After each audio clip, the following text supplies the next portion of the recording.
You got your medical degree at the age of 21. I remember just sitting there at the dining room table and dissecting it and looking at the organs. So you've done, I believe, over 10,000 surgeries, correct? I've done 14 to 16 hour cases. Yeah. That's crazy. Yeah, there's big surgeries. I found myself 10 years ago in a really bad state of health where I was 40 pounds overweight, the root cause of all the other problems, autoimmune disease. I got myself healthy in like 8 months. And I was so inspired by that, my own personal journey, that I decided to start talking to patients about it.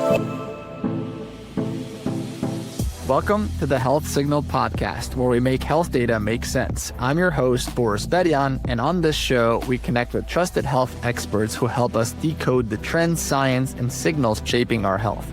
Whether you're optimizing for longevity, managing stress, tracking sleep, or just trying to make smarter decisions in a noisy wellness world, this podcast is your accessible expert. Well, let's get into it.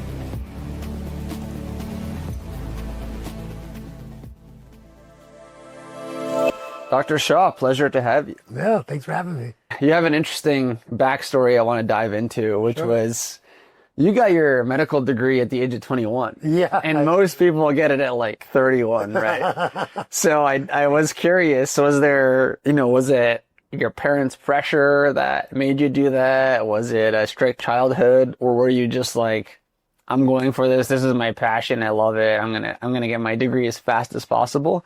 Very curious, because I never got to ask you this. Yes, it was. I mean, honestly, it was a combination of both those things, and also just luck. I from a very young age in school, my dad actually brought home like this fetal pig for us to dissect at home.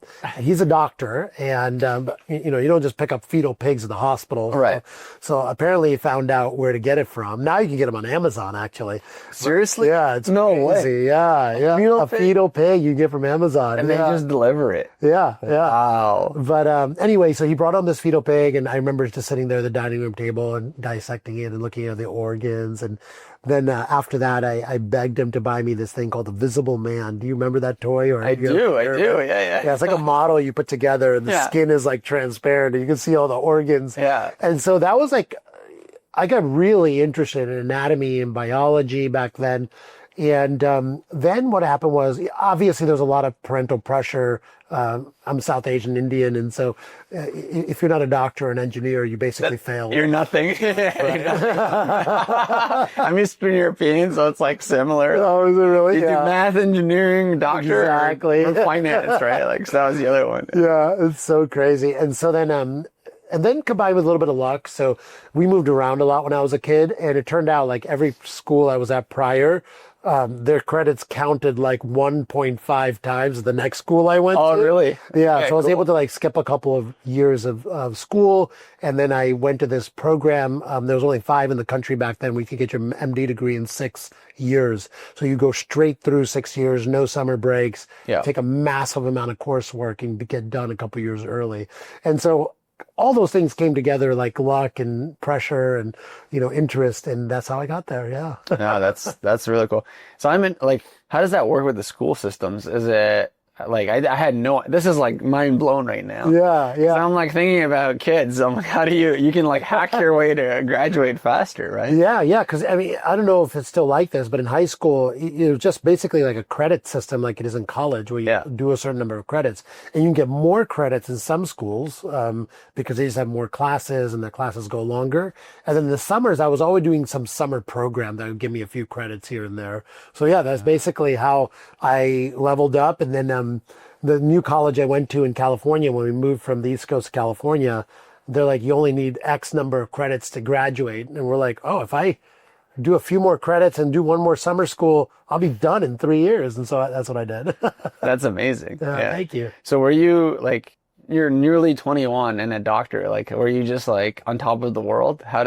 Were you working like 60, 80-hour weeks? What was that transition? Yeah, I don't think I was obviously happy I graduated medical school just like everyone else was, but I went straight into surgery. So I was actually terrified, because surgery, especially back then, it was like annihilate you in that residency, annihilate your spirit, annihilate your time, annihilate your physiology. Like a butcher. Well, no, it's more like just like the amount of work you do Yeah. is crazy. I mean, you take call every other day and you never leave the hospital. Yeah. That's why they call it a residency. Yeah. And the people that are teaching you surgery, they're pretty mean.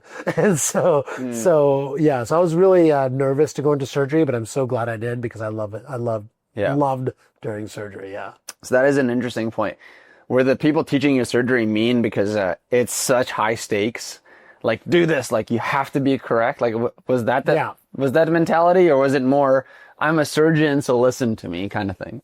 It was more of number one, actually, because, everything you do has severe consequences. Severe, like a little thing messed up could be, like a huge problem. Right? Yeah, so it's kind of like that military mentality. Like you cannot mess up, so you have to be focused on this, and you cannot dilly-dally in the operating room or in life or in anything, and you have to learn a lot in a little bit of time and get as much practice and reps in as you can. Yeah. And the only way you're going to get the reps in of surgery is to be in the hospital all the time. That's it. Just numbers. Yeah. Exactly.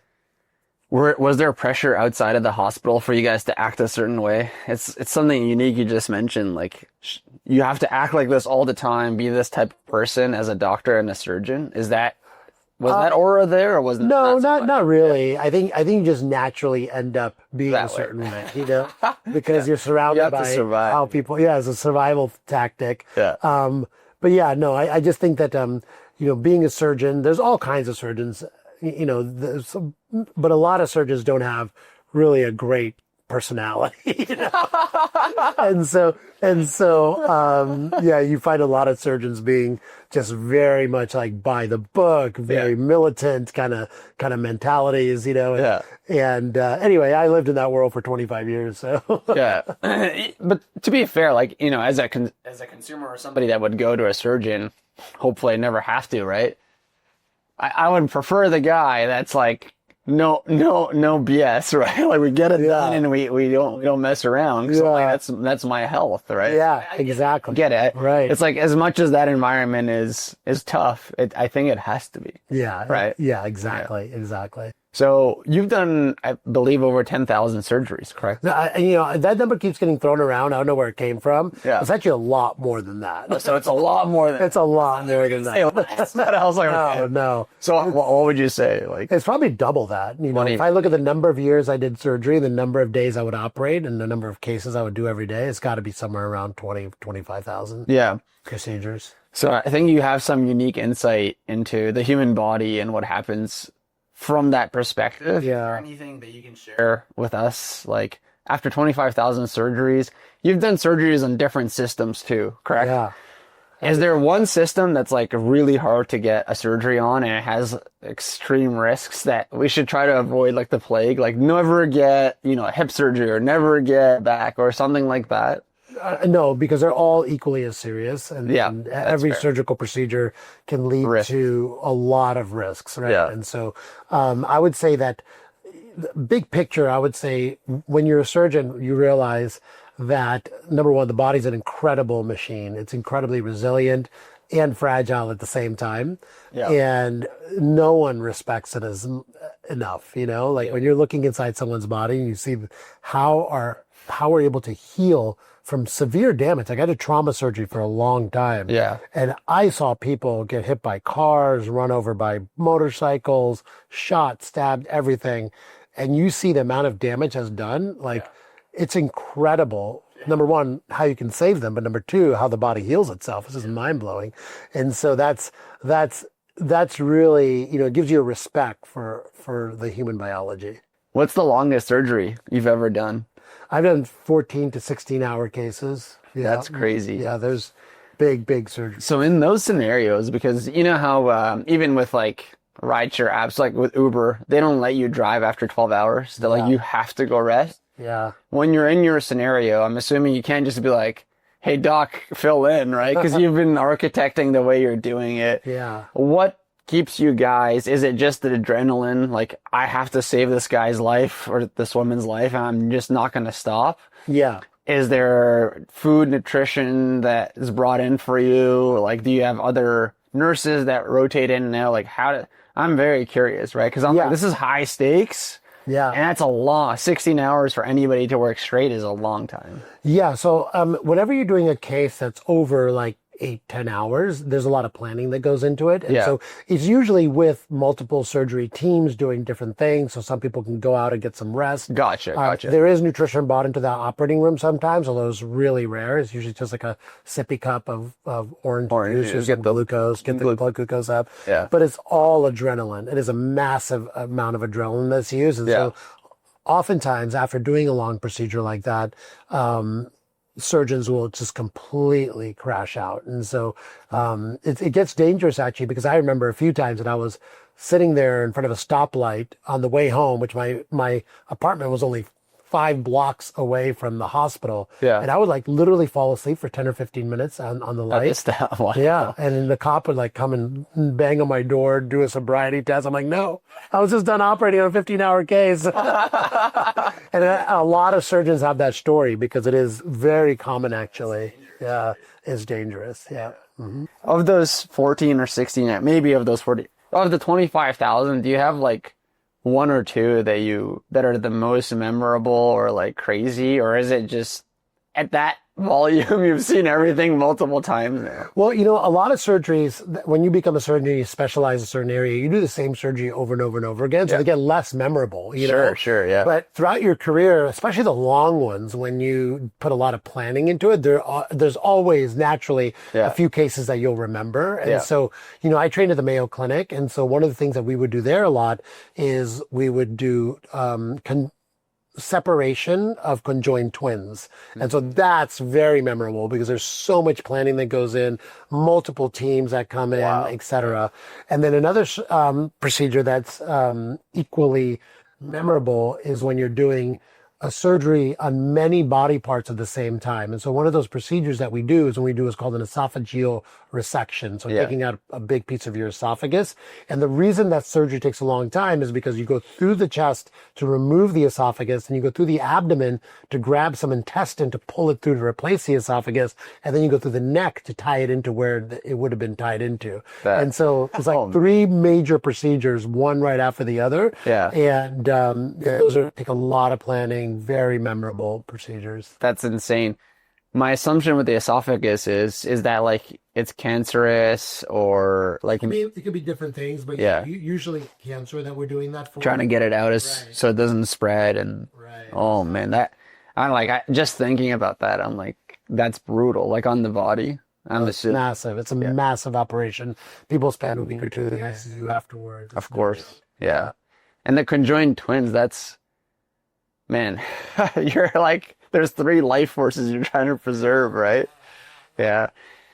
Speaking of which, just a little bit of a segue, the Mayo Clinic, they're renowned for being the best, etc. Is there things they did differently that you saw them do outside of other establishments that you learned from? And if so, what types of things? So the Mayo Clinic, incredible place. I would say they do a few things differently than what I've seen in other hospitals. Yeah. One is that, just because of where it's located in Rochester, Minnesota, most people have nothing else to do except for work there. And so the physicians there, the scientists there, even all the teams there, they're hyper-focused and hyper-loyal to the clinic. And so with that, people have much more intensity of what they're doing. Interesting. And much more dedication into it. And so I really love that, actually. I thought it was an incredible place to learn surgery. Secondly, I would say is they really foster like a team approach to patient care. So if you're at the Mayo Clinic, you are seeing every specialty. The specialties are collaborating. They're talking to each other. There's multiple opportunities to collaborate. And so I think that just drives the care up as well. And thirdly, for whatever reason, they're able to retain the world's best talent there. Yeah. And so you literally have the doctors that are, and the scientists there that are doing the best work in the world, and they're teaching other people how to do it too. So that combination of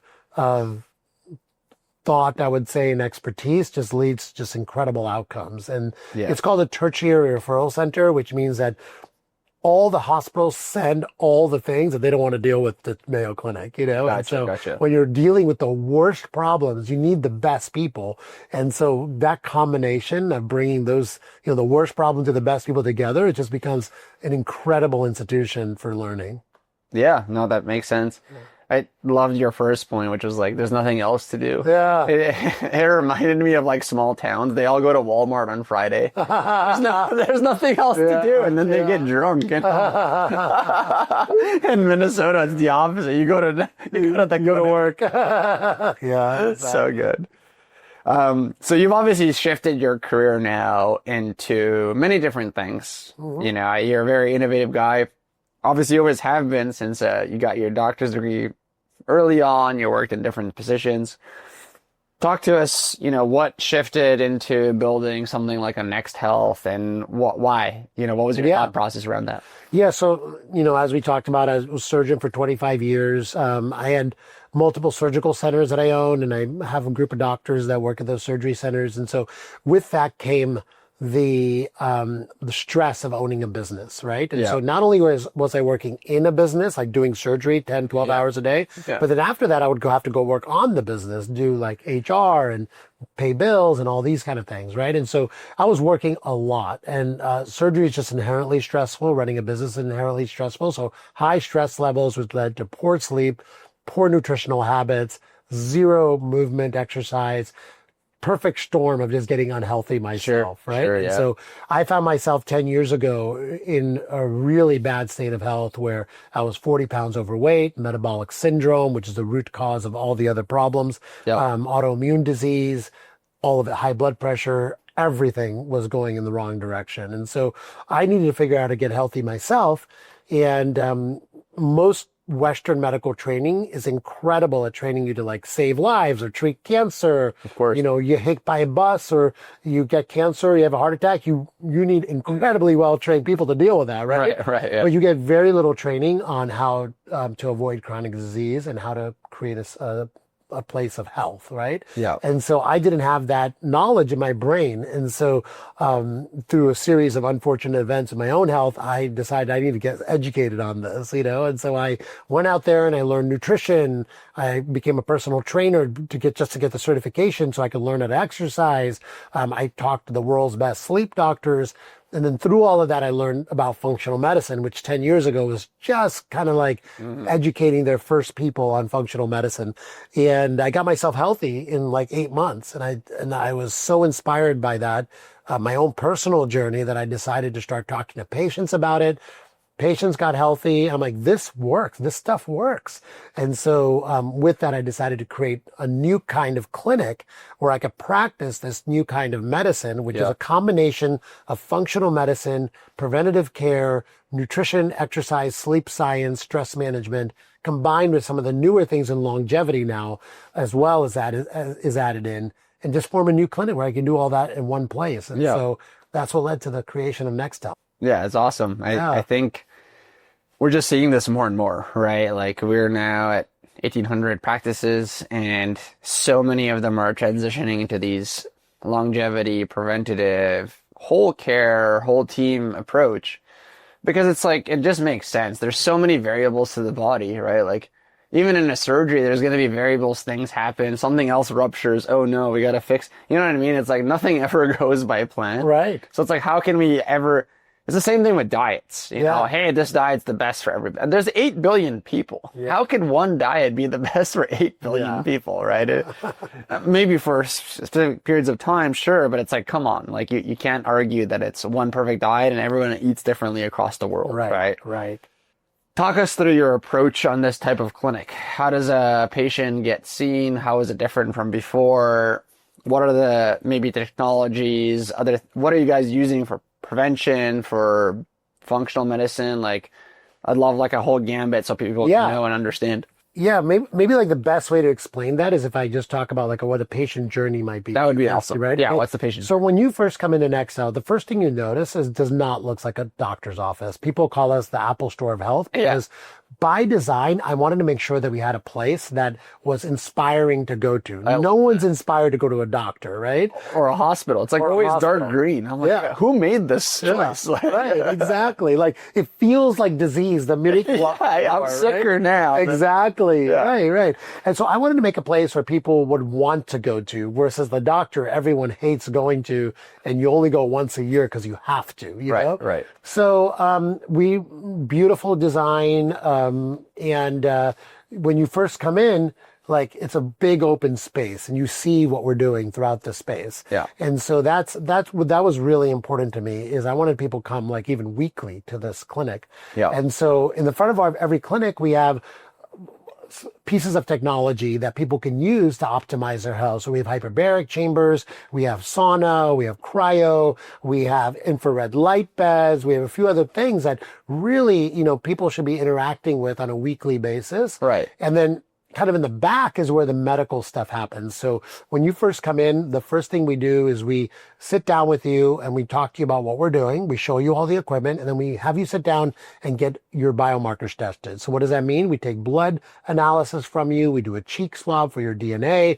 We put you on a special scale that gives us a bunch of different biomarkers on your skeletal muscle mass, visceral fat, etc. And so we get a bunch of data over 2 weeks to get, and then we sit you down again and we say, look, for your body, these are the things that you need to focus on, and how do you do that? And so then we create a plan for you utilizing the equipment that we have on site, and also dietary interventions, sleep interventions, exercise interventions, stress management interventions, all the lifestyle stuff.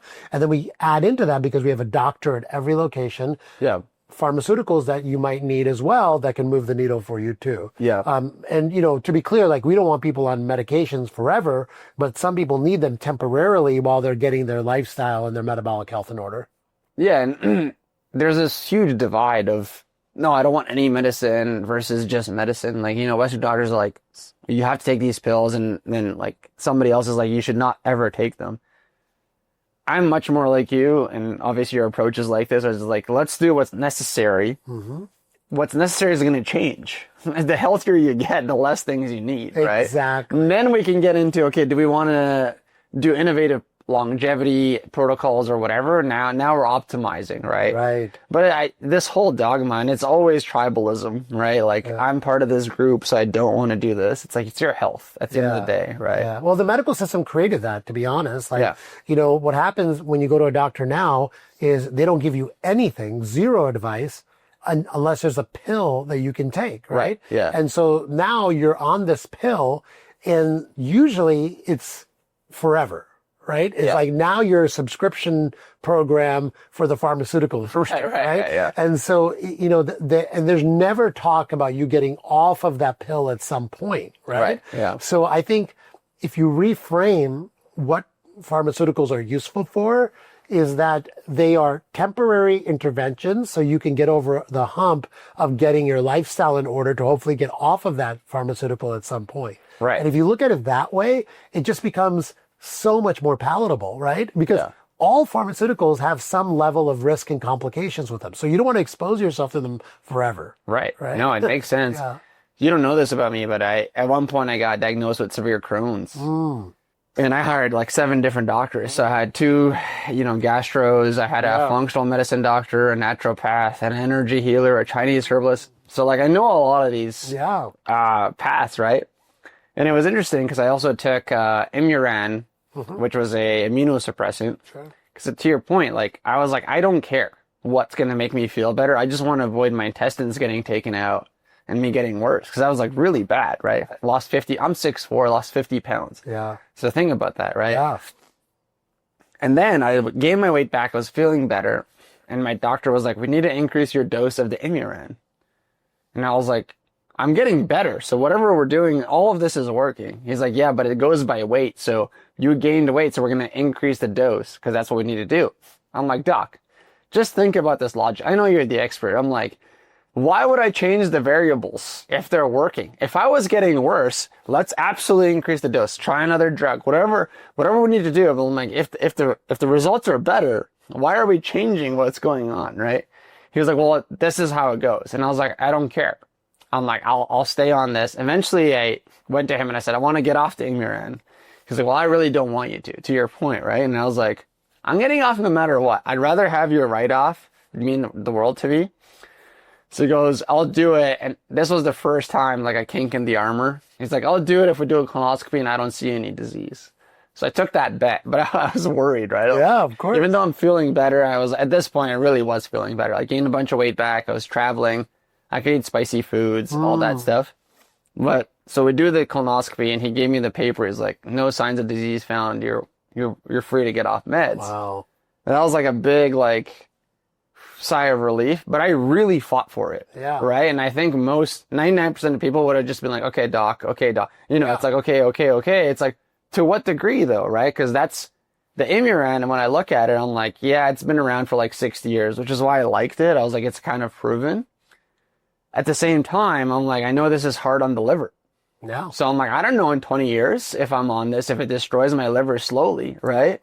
To your point, right? And it's like, these are the decisions that people aren't empowered over, are never explained about.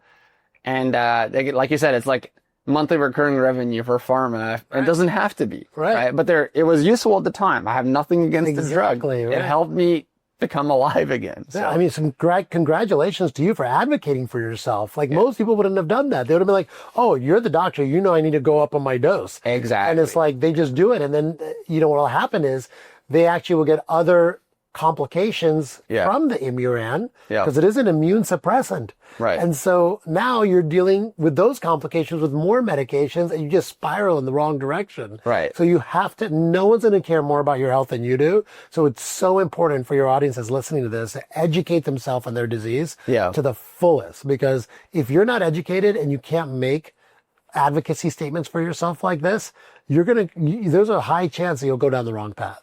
Yeah. Well, and maybe back me up on this. It's like, if you suppress your immune system, you could still be doing things to inflame you, but you keep suppressing it. And therefore, at some point, you're going to blow up in some other way, right? Like your liver's going to go, dude, stop this. Like, we're done, right? Or like the pancreas or whatever, right? So this is why it's important. And your immune system was protecting you not just from infections, but also from cancer. And so if your immune system is not allowed to function well, that's a good point. You have a much higher risk of cancer as well. I've never actually thought about it that way, but that makes a ton of sense. Yeah. Awesome. So let's talk about what you do personally, because obviously you said you were in a bad spot and now you're healthy. Maybe talk to us when you started getting healthy, what were you doing and what that progression has looked like? I'm sure everybody's dying to know what Dr. Shah does. Yeah. So, I mean, look, I was just like most people, and this is a really important point. Everyone's biology and what's going to work for them is completely different and unique. And so it's really important to personalize all the advice that you have to yourself. Like you mentioned, like diets, like what works for one person is not going to work for somebody else. Right. Yeah. And so I'm a big proponent of doing N of 1 experiments, which means like you are one person and those results work for you. So you got to do experiments. So what worked for me back when I went through my health journey was I realized that probably the root cause of everything that was going wrong with me, the autoimmune disease, the hypertension, all of those metabolic problems, right? Yep. And so treating my metabolic disease was like foremost in my brain. And what I used then, which, is not necessarily what I would do now, was I wanted a very restrictive diet of zero carbohydrates. Yeah. And, it worked for me back then, right? It was not sustainable, absolutely not sustainable, but as a temporary intervention, it worked. I also used metformin at that time. Yep. There were no continuous glucose monitors back then, but I wish I had one because I would have really accelerated the whole process. But I was checking finger sticks on myself all the time because my hemoglobin A1C was 6.8 or something like almost diabetes, right? So every day I would check finger sticks on myself 3 times a day. And so through that, I learned kind of like that my blood glucose was way too high and when it was way too high. And, 3 times a day, after a couple of weeks, like your fingers are sore, right? I can't believe you did that. Yeah, I would never do that. I'm like, it's the one thing I hate is needles. I know, it was so bad. And then so but after a couple of weeks, I did learn some good information. mainly that I was eating way too much ultra processed food and garbage and snacking too much, and all that needed to go away. The metformin was helpful. After it took time for the metformin to kick in, so that took some time. Yeah. And then I think what also really helped me was my testosterone level was in the toilet. So I started getting testosterone replacement therapy, and then doing all the other things like going to the gym, Yeah. and just changing up my gym routine. Like I was on the treadmill for an hour a day, thinking that's calories in, calories out, Yeah. and so I would try to get that calorie count up as high as I could on my treadmill that told me how many calories I burned. And really, there was more of a shift in my mindset that I still did cardio, but I added a lot of strength training in, Yeah. which I love to do anyway. I was just, and when I love to do something at the gym, you do it more, right? And so instead of going to the gym 2 or 3 times a week, I was almost going every day, focusing on strength training. And then, sleep, I think too, I changed my mindset about sleep. Yeah. I would try to get as much work in as I could during the day. And then I refocused to getting better sleep and more sleep. And that was really helpful as well. So yeah, I think it was a combination of those kind of things that really moved the needle for me at the beginning. Oh, I started intermittent fasting as well. Nice. So I skip breakfast every morning. No, I'm so sorry. I didn't skip breakfast every morning. What I did was I stopped eating dinner At dinner, yeah. my dinner was at 4 p.m. and then I stopped eating after that. Yeah. And my breakfast, I switched it to just eggs and protein, just mainly protein in the morning. Yep. Yeah. No, that's awesome. And so how has it switched? Is that basically where you're at now, or are you more progressive or switch things out? How's the diet today and exercise? Yeah. So my diet today is very similar. I do a Mediterranean pattern diet. It's not the Mediterranean diet, but lots of vegetables. I would say about 700 to 800 grams of vegetables a day. That's a lot, yeah. Because I'm really a big believer in phytonutrients and fiber, especially for our gut health. Makes sense. They're totally intertwined. And I do get a lot of protein in every day as well. Not as much as you think. I know there's these recommendations, one gram per pound of body weight. Yeah. I don't think everyone needs that much, but what I do is I track my skeletal muscle mass. So as long as I'm going up slightly on skeletal muscle mass over time, I know I'm getting enough protein, Right. I'm not trying to become like a bodybuilder. I just want to maintain skeletal muscle mass. Yeah, makes sense. So, and then what I do for cardio is I just track actually my VO2 max and my resting heart rate. And so just dialing in my cardio enough to keep that stable as well is good. So it's a lot less than you think as well. So I'm actually working out less than I used to, time wise, but just being hyper effective. One of the things that people don't realize with strength training is you have to train to failure to create the stimulus 100% to create muscle mass, right? Yeah, and so a lot of people don't realize that. They go and do 30 reps at the gym. Yeah.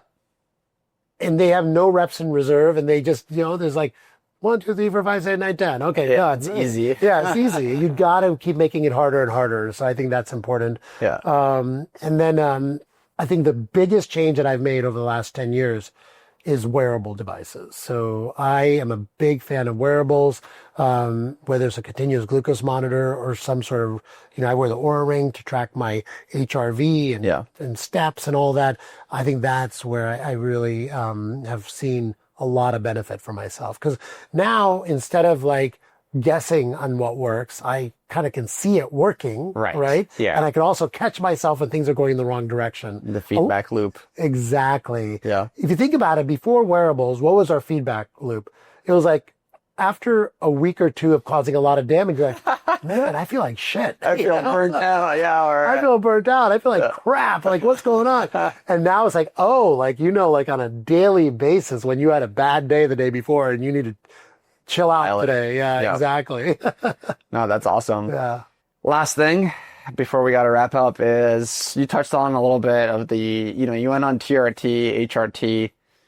There's this huge divide right now in the market, whether it's doctor prescribed or not, it doesn't matter. Let's go after doctor prescribed TRT if you're too low. Some pockets say, look, we don't know the repercussions of this, whether it's bioidentical or synthetic over the long term. We haven't done this for 10, 20, 30, 40 years. pretty much everybody I know that's gone on TRT has said life-changing. Like it's never been it's been okay. It's like life-changing, life-changing, life-changing, right? Combine that with TRT or like testosterone in general in men is like at bottom lows for any age group that it has ever been. Since you have so many data points and you see so many patients and you've done this yourself, what's kind of your perspective, maybe in the short term and then also in the long term? I mean, the reality is we have 80 years of data on TRT now. I mean, we have a lot of great data. There's great, massive studies that have recently come out showing that TRT is safe in men and women, and it prevents heart disease, doesn't cause increased heart disease. It's preventative for all forms of cancer, including prostate cancer. Even urologists are saying, men should be on TRT. And these are the guys that take out prostate cancer all the time, right? And so I think there's an overwhelming amount of data showing that the biggest concerns with TRT were feeding cancers, and I'm doing air quotes for people that are listening, feeding cancers, and also increased cardiovascular risk. And we know that's not true. Okay. So I think now that those are off the table, it's really just going to a provider that understands how to do TRT right. It's not as simple as, it's low, let's give you testosterone, and now it's going to be high. I know people that do that. Yeah, exactly. And so you have to be measuring estrogen levels, free TRT, free testosterone. You have to be measuring stress hormones. It needs to be a complete and comprehensive plan.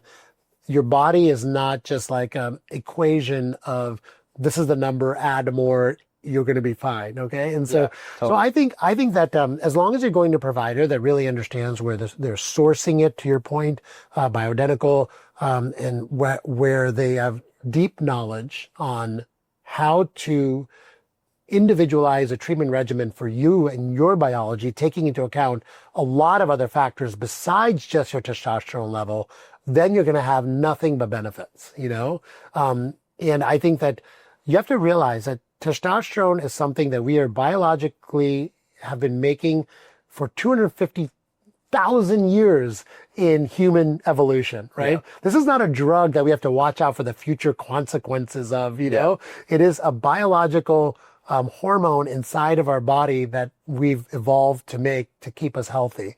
And so the reason it goes down after the age of, it used to be 45 or 40 for men, and after menopause for women is because evolution was done with us. Like we created children and now we're done, And so, but now we're living a lot longer, right? So now it makes sense to keep testosterone hormone levels higher because we have evolved to where we can live longer, and evolution doesn't need to be done with us anymore to preserve resources for the younger population. Does that kind of make sense? No, that makes a ton of sense. I think it's a good perspective for people to know. Just going to play devil's advocate a little bit to nail it home. Sure. There's never a get out of jail free card, in my opinion. Right? So there's always some risk. There's always something that can happen. Maybe the best proxy to this rebuttal here, or devil's advocacy, is one of my friends on TRT, and he just recently had to donate blood. So he was feeling like crap because his blood hematocrit went up. I actually had a friend that's a girl, also had the same thing happen. So I'm like, that's already a symptom, right? Because your hematocrit shouldn't naturally go up. And the only difference is you're substituting the testosterone.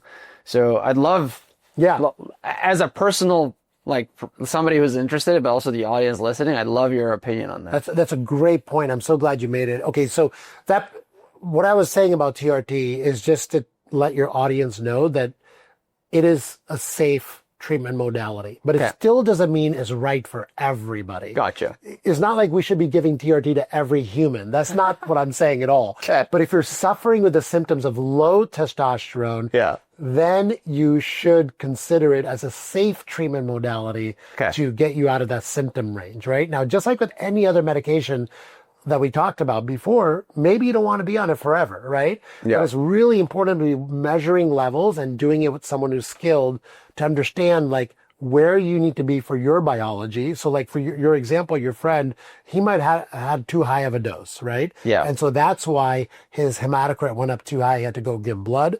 And so then we just lower dosage, right? Or maybe he could just be off of it now because he doesn't really need it anymore. Maybe he made all the lifestyle changes, right. but he doesn't have metabolic syndrome anymore. Maybe he's building skeletal muscle mass. Yeah. Maybe he's on supplementation that makes his natural testosterone levels go up. Gotcha. So maybe he doesn't need it anymore. And then we do, then we very mindfully take him off of the medication as well. You can't just go cold turkey on it. You have to mindfully do things to get off of it too. Yeah, so yeah. it's always something evolving and it's not right for everybody. It's really important to remember. That's a great point. And, so that was maybe one misconception in the market is once you're on TRT, you're on it forever. Have you seen successfully people go on and then off and then naturally TRT or their testosterone stays up or hormones in general, right?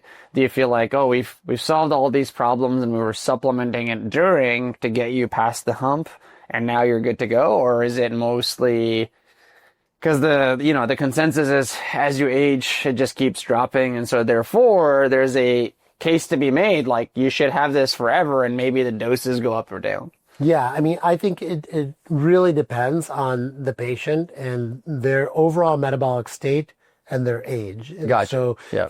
I think if I'm 52 now, I will likely continue to keep taking TRT for as long as I can. Yeah. And the reason is I just feel better on it when I know my pre-TRT treatment level was so low that I'm never going to get it up to a range where I feel good. Yeah, yeah. And so for me, it's going to be something I do for a long period of time. Now, that being said, I have seen people successfully come off of it. And those are people that were in a real state of dishealth. Probably Sure. like me 10 years ago, right? Yeah. But then they got themselves healthy and they're like, I don't want to do this forever. Like, can I try getting off of it?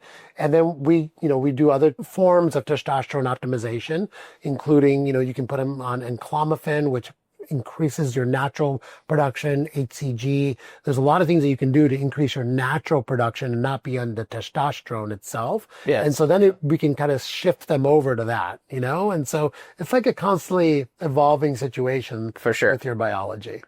That's the perfect answer. Yeah. Everyone hates it, but it's always it depends. Right? Like, what should I do? It depends. I don't, we got to I would say like if anyone tells you it doesn't depend, Yeah. then that's a cause for concern, right?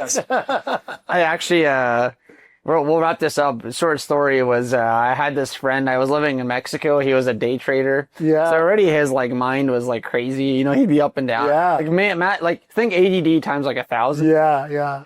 And he went in and he got, TRT and, they couldn't find his vein, so they didn't want to do it. So he was adamant. He's like, I'm over 40, just do it. It's probably low. So they do it, and the next day he's having hot flashes. He's not good.